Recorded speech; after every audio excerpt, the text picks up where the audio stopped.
I doubted them, but the Panthers pull off yet another stunner, this time upsetting the Rams, and are firmly in the playoff picture in the NFC heading into December.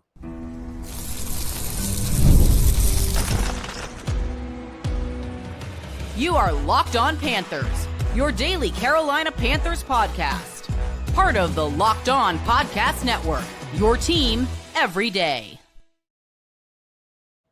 Welcome into another edition of the Locked On Panthers podcast, a part of the Locked On Podcast Network. I'm your host, as always, Julian Council, talking Carolina Panthers with you every Monday, Tuesday, Wednesday, Thursday, and yes, of course, Friday, your team every day. That's our motto here on the Locked On Podcast Network. Thanks for watching the show right here on YouTube, where I am live inside Bank of America Stadium following yet another upset win for your Carolina Panthers. I'm live after every single game here on YouTube. You can also listen wherever you listen to your favorite podcast. Today's episode of Locked On Panthers is brought to you by GameTime. Download the GameTime app, create an account, and use code LOCKEDONNFL for $20 off your first purchase. The Carolina Panthers 31, the Los Angeles Rams 28. Yet another Sunday where the Panthers have shocked the NFL world and made a fool out of your boy, because I, as you know, all week long and really all season long have counted the Panthers out in this Week 13 matchup. I have been very upfront about how I feel about that Los Angeles Rams team and what I believe that they're going to achieve, even with this loss today this season in the NFL. I did not think this was ever a game that Panthers fans or the Panthers, I mean, obviously they have to believe, but I didn't think this was a game that really anyone outside of these walls in Bank of America Stadium should have truly believed they had a chance to win. I understand that they beat the Packers. I'm not really loving the Packers this season. Obviously a big win for Carolina. I just felt like this was a different kind of weight class they were stepping into as the one they faced against New England and against Buffalo early on this season. The Panthers have proven that they can beat a Cowboys team that's since been resurgent, that they can beat a Packers team. I just didn't think they could beat this team, this level of an opponent, even if it was at home on a dreary, cold, damp Sunday afternoon in uptown Charlotte. I didn't see this coming. I had zero belief, and I'll put my hand up that I was flat out wrong because they did it. And of course I did say, oh, well, it's any given Sunday and all that. I didn't believe that. That's just the stuff you just say just to kind of, cover your own ass, even though I knew that as soon as they won this game, I was going to hear from y'all that said, hey, Julian, you gave them no chance. But what did they do? They won. So, yeah, they shut me up. They made a fool out of me. I guess I made a fool out of myself. But what a win. What a damn win for this organization, for Dave Canales yet again, for Bryce Young. It's the best win of the Tepper era since the one that happened a month ago when they went on the road to Lambeau Field and upset the Packers. But this one now puts you at 7-6 heading into the bye. This one now has you with 4 games left, needing really just 3 wins, and 3 in particular wins in the division that will have you playing a home playoff game for the first time since the 2015 season in January of 2016. The first time in a decade that will have happened here in Carolina, and this team is on the precipice of doing that. They still have to go over the top. They still have to close because they have not been able to achieve success like beating the Packers and then go and take care of business like the Saints, who they're going to see in 2 weeks' time, that they should beat. It's handling success after you've had these bounce back moments. That's the next step for this Panthers team, and we'll see if they can achieve that here in 2025. Your guess is as good as mine as far as who the Panthers are. I know that they're resilient. I know that they can bounce back. Just how good they are, I don't know. I don't think it really matters because clearly they're a good enough football team to where they're playing meaningful December football. I saw Robert Mays of The Athletic tweet this out earlier today saying the Panthers lost to the Saints. They have 2 losses of 25-plus points, scored 13 or fewer points in 6 games, had a 30-0 blowout win, and now have wins over the Packers and Rams. Who is this team? I have no idea. These are the same Rams that they played today and beat that had not trailed since the first quarter of the game that the Rams played against the Ravens back on October 12th. It had been a month and a half since the Rams had trailed, let alone lost the football game, just straight up trailed. So you could understand why maybe I didn't have a ton of confidence heading into this game. I was walking over to here today. I'm like, man, they're going to go play the Rams. They're probably going to get blown out. Guys aren't really have to say anything in the locker room. But I already had my message prepared. I was going to say to y'all that, it's okay. They lost that game. I already told you on Friday. It don't matter. Just take care of Tampa, New Orleans. Possibly you need to take care of Seattle. But if Tampa slips up one time, all you got to do is just sweep the rest of the division games, and you're hosting a playoff game at 9-8. That was going to be my message. That's what I expected to talk about here on the show. But instead, we're talking about a massive victory for this team. And we're also talking about Dave Canales finally not coaching scared. It's confounding that the same guy who can craft a game plan like they had against Atlanta, where Bryce Young throws for 448 yards, then can turn around and do what they did on Monday night, where they ran the ball 9 times. They tried to pass it. It did not work. And it just did not look like the same aggressiveness that you felt like they needed to have and had in the past. And then today, multiple times on 4th down, he decided, let's just go for it all, man. Let's not play scared. Let's not just try to run it. Let's not try to just dink and dunk and get those 3-2 yards. Let's try to go for the jugular against a team that is damn good in LA. I think back to the third quarter, Bryce Young on 4th and 3. He drops back after a 3rd down and 4 call that people did not like. There were boos raining down here in the stadium. Folks did not like running the ball to Chuba Hubbard there for that 1-yard run. On 4th and 3, what is Dave Dowdle up? Bryce drops back down that right sideline, drops it in a bucket to Jalen Coker, who drags his defender into the end zone to put the Panthers back up on top. One of the best throws we have ever seen Bryce Young throw in a Panthers uniform. And the biggest catch, certainly, one of, because we saw later a bigger catch that Jalen Coker's had in a Panthers uniform as well in his 2+ seasons. There was 1+ season, second season here in Carolina. Later on, it's 4th and 2. Yet another 3rd down run. Dave decides, let's go for it. And maybe on that play, there could have been something they're looking for underneath, but Bryce found Tedero McMillan, who had snuck past his defender, Emmanuel Forbes, threw it down the sideline as well, wide open, touchdown Carolina.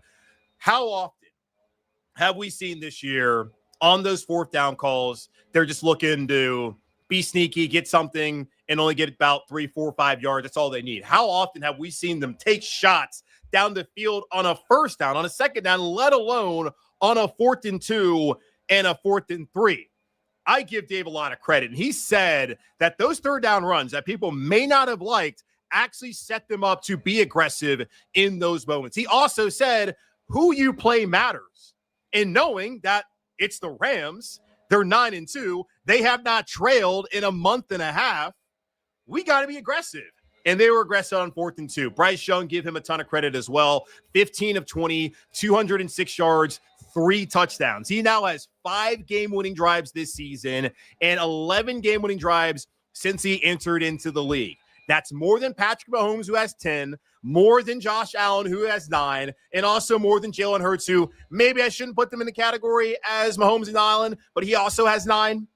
That's what Bryce has been able to do. So when you needed him to be clutch, for the lack of a better word, if there's a better word at all, he's gone out there and made the throws. And damn it, did he make those throws today when it comes to the McMillan throw, the Coker throw for the touchdown, finding Coker at the end of the game over the middle for that 1st down to salt the game away right as the 2-minute warning was going on the clock. The guy bounced back again. I don't have any answers. When you ask me after Atlanta whether he should get the 5th-year option, I don't know. Let's wait for the season to end. When you ask me after San Francisco whether you should get the 5th-year option, I don't know. Let's wait for the season to end. My answer after today, still, I don't know. Let's see how these next 4 games go. Because if Bryce is a catalyst to them going to the playoffs, kind of a simple decision. If Bryce is the reason they don't make the playoffs, maybe an easy decision as well. But I'm not worried about it. Dude played his ass off, bounced back. What a game from him. And in Cokeheads, where you at? Your boy went out there, had a huge day, 4 receptions, 74 yards. That touchdown on that 4th and 3, that was a dime from Bryce Young. Dave Canales said after the game, it was nice to get Jalen 4 receptions, but we got to get him the ball more. Yeah, you sure do. If he's going to make the kind of plays that he made today on third downs, on fourth downs, you get this, the game is over. Great day for Jalen Coker. And then the running back rotation. Sneakily, over the last couple of weeks against Atlanta, and especially on Monday, even if they did not get a lot of rushes, Dave Canales has reincorporated a running back rotation. But this time, it makes sense. It's not clunky. It's not lacking rhythm like we saw those 2 weeks when it was, hey, Rico, you get this series. Hey, Chuba, you get this series. It didn't make any sense. It wasn't, all right, you're tired, let me put you in. Okay, it's third down, let me put you in this package. It wasn't, oh, let's put both of you guys out there on a fourth down and then throw the ball down the field. Like, he wasn't doing that, but he did that today. And we have constantly asked Rico Dowdle, Chuba Hubbard, Dave Canales, how they feel about it. And Rico constantly said, it will make both of us better for both of us to be out there. That they wanted to hopefully get to a point where both Rico and Chuba could have the day that they had today, and it finally happened. And Dave admitted after Monday that he did not do a good job getting these guys the ball. 9 total carries for 54 yards at 6 yards per carry on Monday night. On the opening drive of the game, Chuba Hubbard had 50 yards of the 69 yards Carolina had on an opening touchdown drive. 6 rushing attempts for the running backs on that opening drive after only having 9 on Monday. And then looking at their numbers, Chuba, 17 attempts, 83 yards, 4.9 yards per attempt, 2 receptions, 41 yards, and a touchdown, which was a beautifully schemed up play by Dave Canales on that 35-yard throw out to the flat and catch and run by Chuba. Rico, 18 attempts, 58 yards, 3.2 yards per attempt, 2 receptions, 21 yards, combined 35 attempts, 141 yards, 4 yards per rush for both those guys, 4 receptions, 62 yards, a touchdown. This is what it can look like. This is what you want it to look like. You don't want to just ride one guy. Of course, if he's the hot hand, then do it. But you would prefer to have Rico and Chuba both fresh, both getting this amount of carries and having this amount of success out of the backfield receiving and, of course, running the ball in between and outside the tackles, which they did today. And none of this is possible without the offensive line here in Carolina this season. For the 10th time this season, they started a different offensive line combination. 10 out of 13 games. Ike Ekwonu at left, Damian Lewis at left guard, at center, Austin Corbett, at right guard, Jay Kurhan, and then at right tackle, Taylor Moton. And the standard has not dropped off at all.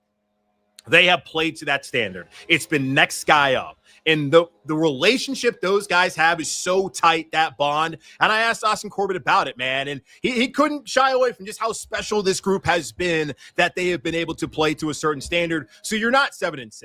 You're not having 2 running backs play that well. You're not having a quarterback make those kind of throws on fourth down without the offensive line playing to that standard and not falling off a cliff like we have seen in the past here in Carolina. So I gave those guys a ton of credit for the Panthers getting this 31-28 win at home against the LA Rams, a game I gave them no chance at winning. And of course, I was wrong, and hell, I'll be glad to be wrong when they come out there and get these kind of big wins and firmly cement their place in the NFC playoff race the rest of the year. And hell, I'm not going to get ahead of myself, but when you beat the Packers, you beat the Rams, maybe you can dare to dream a little bit more, but you got to get to the dance first.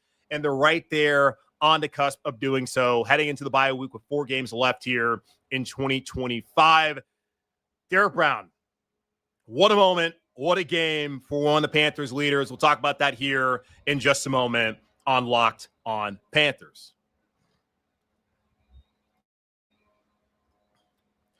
The World Cup is coming back to North America for the first time since 1994, and with 48 teams for the first time ever, it's going to be massive. But let's be honest, getting tickets is usually the hardest part. That's why the GameTime app is clutch, finally giving fans a real advantage when it comes to snagging seats. With GameTime, you can track prices dropping in real time, get alerts when great seats open, and buy tickets the moment they hit the app. It puts the power back in your hands and makes going to the World Cup realistic instead of impossible. You pull up the app, and the layout makes it so simple to scroll through matchups and compare seat views. Prices include fees up front, which I love. No last-second surprises at checkout. Take the guesswork out of buying World Cup tickets and every match, concert, or event with GameTime. Download the GameTime app, create an account, and use code LOCKEDONNFL for $20 off your first purchase. Terms apply. Again, download the app, make an account, and use code LOCKEDONNFL for $20 off. Swipe, tap, ticket, go. Download GameTime today. Carolina Panthers, yet again, doubted by Vegas, doubted by your boy, 10.5-point home underdogs, and they go out there and get an outright win, 31-28, inside Bank of America Stadium here in Uptown Charlotte. A rain-soaked day. It was cold. It was dreary, and I give a lot of credit to the Panther fans that were here in attendance, the Chuba chants that we were hearing, the keep pounding going on throughout the game. Awesome home field environment. And sure, not every seat's filled. I don't care. The folks that came here, they were loud, they were proud, and they helped this team get over the top. And all the players, they all shouted y'all out. So congratulations to them, and congratulations to all the Panther fans out there for this one today, as the Panthers sit at 7-6, a half game back of the Tampa Bay Buccaneers in the NFC South, and they're right there in the thick of the NFC playoff race here, heading into December, which is tomorrow, with only maybe today if you're listening to the show on Monday, with only 4 games left to go here in 2025. I remember it may have been like a year ago. I was doing a Wednesday mailbag. At me, DM me over on Twitter and Blue Sky at Julian Council to get your questions in for this week's edition during this bye week. I was doing a Wednesday mailbag, and someone was just asking me, who are the next Panther greats? Who are the guys that we're going to look back upon fondly? And I told him, I don't really know, man. There were guys who were obviously good players like J.C. Horn and like Derrick Brown and maybe even Christian McCaffrey at that point in time. Well, I guess maybe it was a year ago, but I don't remember how long ago it was. They were asking us who the Panther players are going to look back and just think fondly of. And I'm thinking about what had they have achieved. Really nothing. You look back at Jake Delhomme, as I'm looking at the Ring of Honor, you look at Jake Delhomme, you think about what he did here in Carolina, the comeback in week 1 back in 2003 against Jacksonville, all of that entire season. Excellent. You look at that. You look at Muhsin Muhammad, the games that he had, Wesley Walls. I mean, Luke Kuechly's not up there yet, but you think about all what those guys have done. Steve Smith Sr., just moments that you will never forget. And today, potentially, depending upon how this season ends up going, may be one of those days that you'll never forget where you were when Derrick Brown called game on Matthew Stafford in the fourth quarter, when it looked like the Rams were going to go down there, at the very least tie the game, but quite possibly take the lead late in the fourth, with Bryce Young and the Panthers offense needing yet another game-winning touchdown to go out there and to win it on this Sunday. Derrick had a huge game, man. He only had 2 tackles and a sack, but it's when it happens. It's the moments that matter most. That deflection on that second drive of Matthew Stafford, that interception that landed in the hands of Nick Scott in the end zone, that was major. Because clearly, early on in this game, the Panthers were not stopping the Rams unless the Rams were throwing an interception. It was going to be an end zone. It was going to be a touchdown for the Rams likely on that drive. DB stops that from happening. They need to stop. They need to get out the field, be able to preserve the lead, or at least have it be tied. And Derrick gets a strip sack that's picked up by DJ Wonnum and then taken all the way down into Rams territory. Unfortunately, sideline, act like you've been there before. I totally get it. They're freaking out. They get an unsportsmanlike, back it up 15 yards. But Bryce finds Jalen Coker on that 3rd down and 5 to salt the game away. But I asked on Twitter at Julian Council, is that the biggest play of Derrick Brown's career in Carolina? It has to be. How often have the Panthers had these kind of stakes? How often have they been in a position like that where, man, you've got to get off the field and someone did not make a play? We've seen it happen multiple times this season. You go back to, was it week 4 against Miami or week 5 against Miami? Pat Jones II, who's out for the year, the sack that he had on that drive that ended the game basically when Carolina was able to keep the ball after that, after Miami had to punt. Then today, that was a huge moment. It really was. And that was just so cool to see Derrick, who's been through a lot here. He's constantly been a guy who's answered every question that we've had, who's been a leader in this locker room, who's helped set the foundation here under Dave Canales these past 2 seasons. Really happy for him to have that moment. And how about just this defense? Going into it, I knew the Rams, they were going to get there. As you look at the first half stats from this game, LA had 246 yards in the first half compared to Carolina's 1 64. They had 15 first downs. They had only faced 2 third downs all day in the first half. They were 3 for 4 in the red zone, averaging 7.7 yards per play compared to Carolina's 5.9. They were getting, for the most part, whatever they wanted. And they still overall had a really good day offensively. LA did. When you look at total yardage, where they had 379, which they still had more than Carolina, but Carolina had 358. But you slowed down. Carolina's defense did. They slowed down the Rams in the second half, and LA really didn't even touch the ball. It was there in that third quarter where Carolina held on to the ball for the majority of it, and they had 122 yards to LA's -3.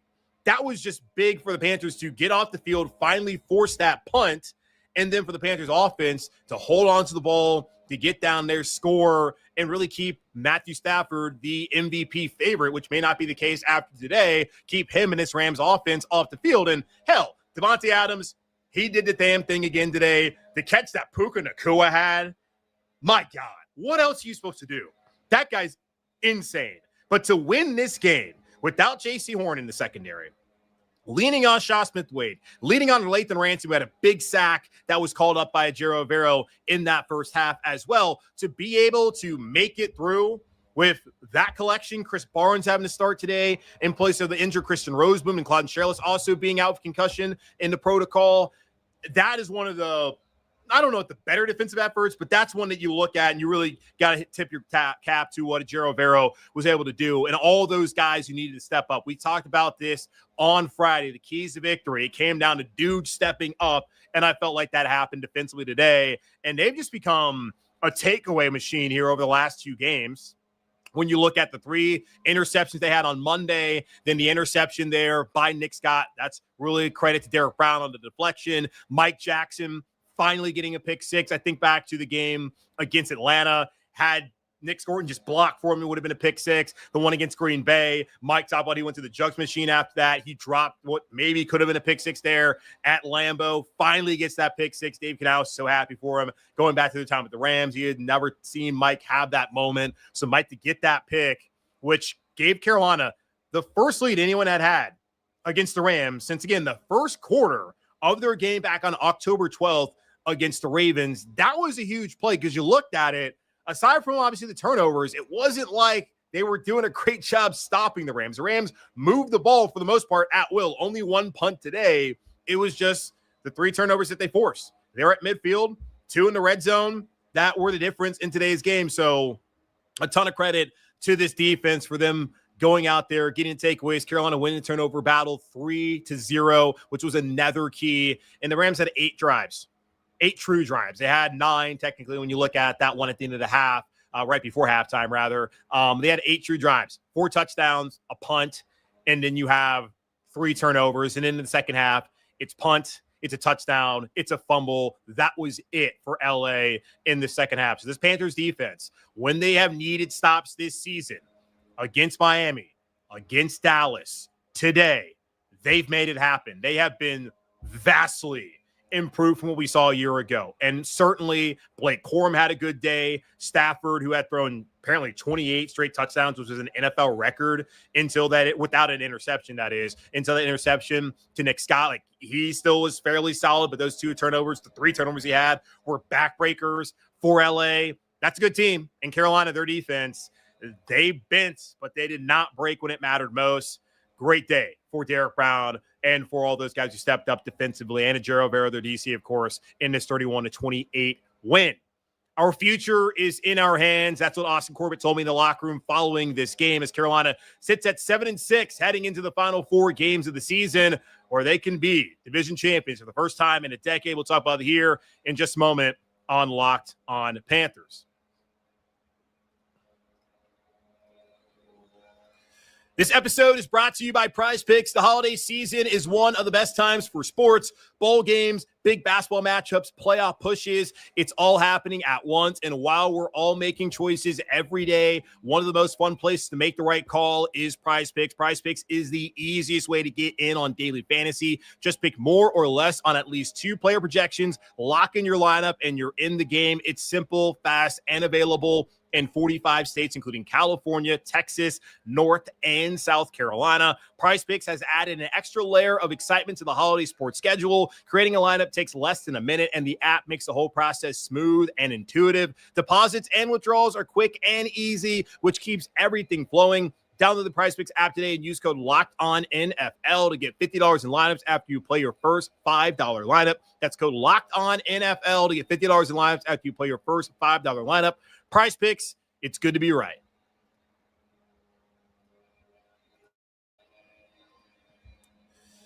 The Panthers are headed into December at 7-6 as they enter into their Week 14 bye. After that, it's at New Orleans, it's home against Tampa, home against Seattle, and on the road against those same Buccaneers in Week 18, where if you want to dream what the NFL loves to do with that final game of Week 18 on Sunday Night Football is have two teams vying for the division title.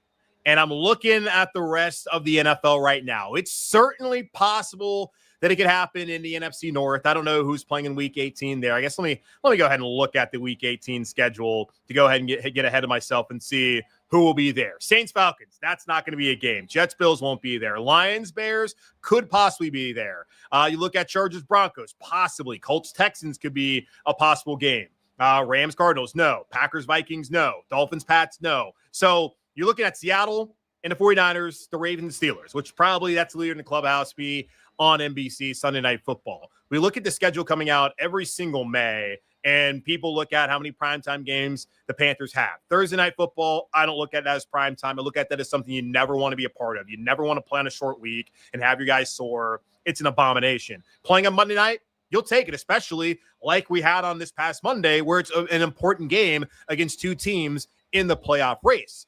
But Sunday night, late in the season, those are the games that you want. When you get flex into that, when it's everything on the line, that's what you want to have.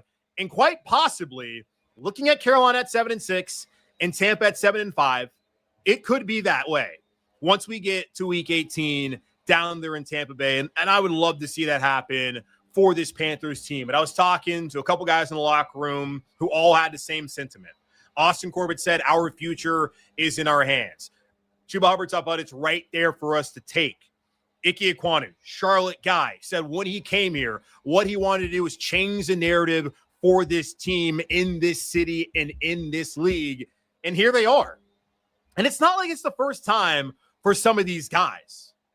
You look at Corbs, he was here in 2022. His first year, they were playing in that de facto NFC South title game on the road against Tampa. Ike was here as a rookie. Chuba was here. There were guys that were in this locker room, and I asked each of them about that. They said it's a completely different team. Can't really draw anything from that, but they understand that they're in a position again to go out there and to take it, which is really all you ask for, is to have a chance once you're playing in December, to have meaningful football games, which we have not seen here since 2022, as we look back to what they did against Detroit on that Christmas Eve, and then what they did being in that game against Tampa up 14-0. There has not been meaningful football in 23 as they started off 0-6. There wasn't meaningful football last year as they started off 1-7. Yes, there have been nice moments like the game last season against Philadelphia where they nearly beat the Super Bowl champs game, here against Tampa where they should have won the game, also against the Chiefs. Like, there have been those moments, but there has not been a lot of meaningful football played over the last decade here in Carolina. And here you have it. You're 7-5. Tampa won today against Arizona. All it takes is really one Tampa Bay loss, and you're sitting there where all you need to do is sweep them and get one more win, either against New Orleans or against Seattle, and you're in. Now, when you look at just the NFC playoff picture as a whole right now, let me see if I can pull it up here on ESPN.com. I mean, Carolina's going to be in a spot, even if they somehow, which I don't really know how they can't. So if they win 3 more games, they get to 10 wins. Assuming, guess what? Maybe they split with Tampa, then maybe they don't win the division that way. They lose whatever tiebreaker. I feel like it's probably the best case scenario for them to get in. Most likely scenario is in the effort of going out and winning the division. Because you look at it right now, as far as the wild card spots, Seattle, they're 8-3. You're going to play them at home. So that's helpful as far as a tiebreaker, but that's going to be pretty tough to overcome right now as they have 3 less losses than you have in the loss column. San Francisco, who's sitting in the 7th seed, they're 9-4. You already lost to them. And in Green Bay, who you beat, they're 8-3-1. So I don't really look at the wild card as being that realistic of a scenario for either Tampa or Carolina at this point heading into the bye.